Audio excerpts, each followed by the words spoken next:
Good morning, Mets fans, and welcome to a Tuesday edition of Driving with Mr. Met. And if I can quote the late, great Owen Hart, enough is enough, and it's time for a change. Yes, I'm talking about the Mets. Yes, I'm talking about the fact they were blanked again last night, 4-0. deGrom was on the hill for the Mets. He pitched very well, but not well enough to win behind this suddenly anemic offense. I want to talk about the game last night. I want to talk about moving forward and figuring out how to shake some things up here with this team that right now looks completely flat.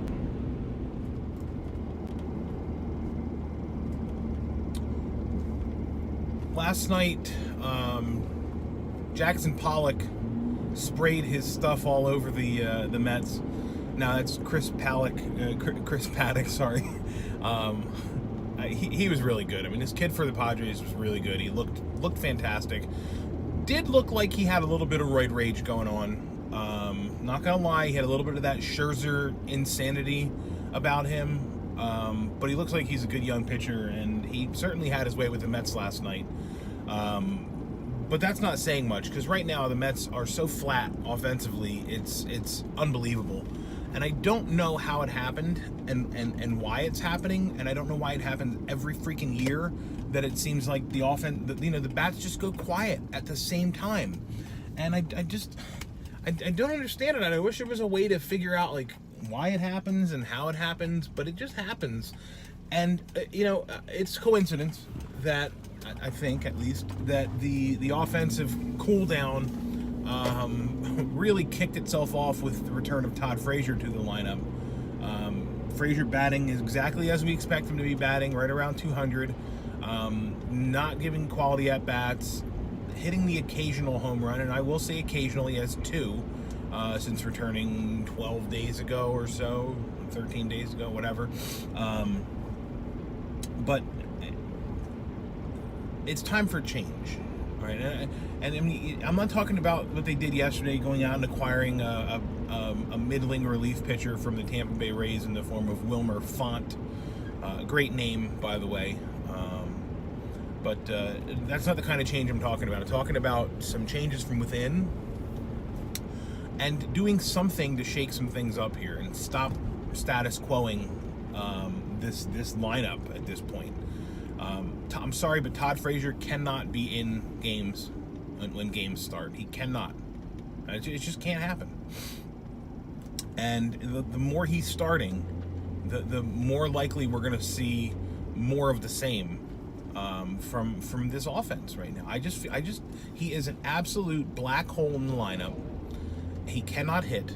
He is a strikeout machine, and it's got to stop. It's got to stop. J.D. Davis, defensively challenged, yes, right?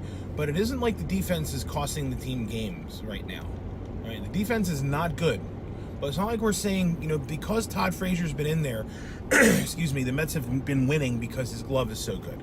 Right? We haven't been able to say that. Todd Frazier does have a good glove. I'm not trying to say he doesn't, but the drop-off between what J.D. Davis was doing before Frazier returned and what Frazier is doing now on the offensive side of the ball is so significant that it's worth exploring the idea that maybe Davis's defense isn't going to kill the Mets as badly as Todd Frazier's offense.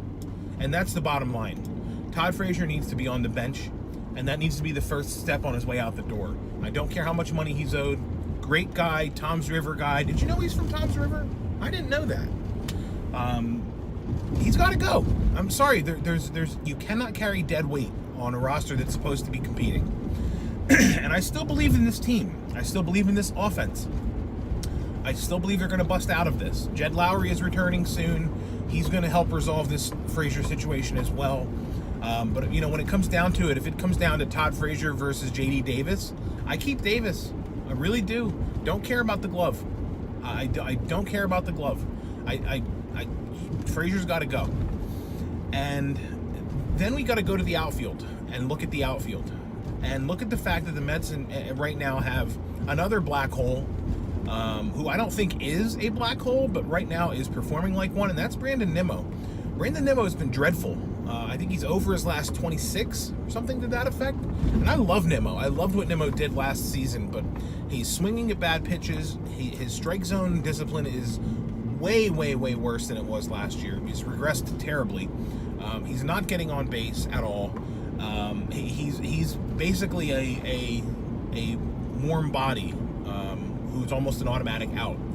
And when you've got Todd Frazier in your lineup, it's really hard when you've in a National League lineup and you've got a pitcher who more often than not is also an automatic out, to have a third guy who's an automatic out. And then when you add Juan Lagares or Keon Broxton to that list, despite the fact that Lagares hit a home run on Sunday, Lagares and Broxton are basically the same player. We've heard that many times this season, but there's no room for both of them.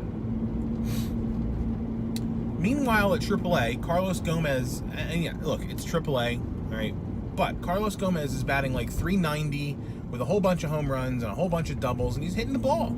So why not just call up Carlos Gomez? Why not just call him up? Call him up, send Nimmo down, or DFA Juan Lagares. Do something. Do something to shake things up, because the same old is not working. Interesting news on the injury front. The Mets dodge a bullet with Steven Matz, who will not go on the injured list, but will miss at least one start from what I read yesterday. Now, someone had told me that he was going to miss more than only going to miss one start. I didn't read that. I read he's going to miss at least one start. And to me, if you're a starting pitcher and you're going to miss at least one start, that means there's a potential that you're going to be on the shelf for more than 10 days. Why not put Steven Matz on the injured list and let him join Jason Vargas there? Instead, the Mets will play short like they always seem to have a knack for doing, and it never ends well, particularly when the bullpens are coming to games more often than they used to in the past. So the good news is that there's no structural damage to Matz's arm. He'll skip a start. Hopefully it's just one, and he'll be back on the mound shortly thereafter. The gentleman that the Mets acquired from Tampa Bay may be a potential spot starter. As I discussed yesterday, I just don't like any of the Mets' internal options to provide a spot start. As a sixth starter. I don't know anything about this Wilmer Font guy, but I do know about Chris Flexen. I do know about Corey Oswald.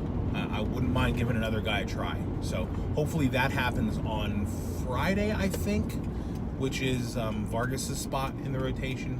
The Mets have off on Thursday, which is a much-needed off day.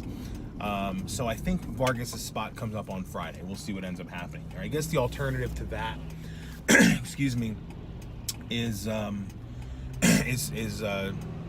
with a four-man rotation because of the off day. So we'll see what ends up happening with that.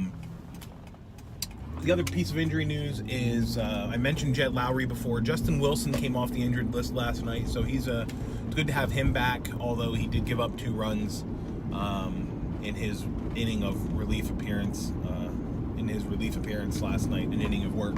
Not great. Don't like the way he fielded his position at all. The Manuel Margot ground ball up the middle should have been fielded by the pitcher. If Steven Matz were on the mound, he'd have made that play. deGrom would have made that play. I love pitchers who can field their position. I don't like pitchers that fall off and are out of position to make a play. Wilson was out of position to make that play. Ball sneaks up the middle. Cano made a nice stop, but couldn't throw him out at first. And then that sort of opened the floodgates and turned the game into an unreachable game. Although, as discussed, with the offense performing the way it is right now, 1-0 seems unreachable. And that's a damn shame, because it seems like the Mets have fallen completely off of what they were when the season started, which was a team that was putting up 5 to 6 runs on average every game. Which, if that continued with this pitching staff figuring itself out, recipe for success right there, but the offense has fallen apart. And again, I don't know anybody who can possibly blame Chili Davis for this. Or, honestly, Mickey Callaway. I'm not a big Mickey Callaway fan. He's growing on my nerves more and more. But the players have to perform. Whether the manager is putting them in the best position or not, we can talk about that. But the players at the end of the day are the ones that have to perform on the field. And the players are not getting it done, particularly the offense. So blame anybody you'd like, but players have to start holding themselves accountable and doing better, because right now, no bueno. The Mets continue their 3-game set with the Padres tonight, again at 10:10. So tomorrow will all be zombies, and then they have a 3:40 game tomorrow in the afternoon to wrap up the series. So that'll be fun. Regardless, tonight Noah Syndergaard's on the mound, seeing if he can back up his Little League performance from last week. Seeing if he can get the offense going, because it seems like the only chance the Mets have to score these days is if one of their starting pitchers hits the ball. So we'll see if Noah can pick that up tonight rather, and pick up from where he left off in his last start. So I'll be back tomorrow to recap tonight's game. Hopefully this slide ends. The Mets are now 3 games under 500, which is worth pointing out. And that's a scary place to be, because the wheels can keep falling off if this continues. So Syndergaard needs to be a stopper tonight, and we'll see if he can do that. Until tomorrow, thanks for watching. I appreciate it. Joel, sorry I didn't get angrier, but this is about as angry as I'm going to get. Follow me on Twitter at Mr_Met, and as always, let's go Mets.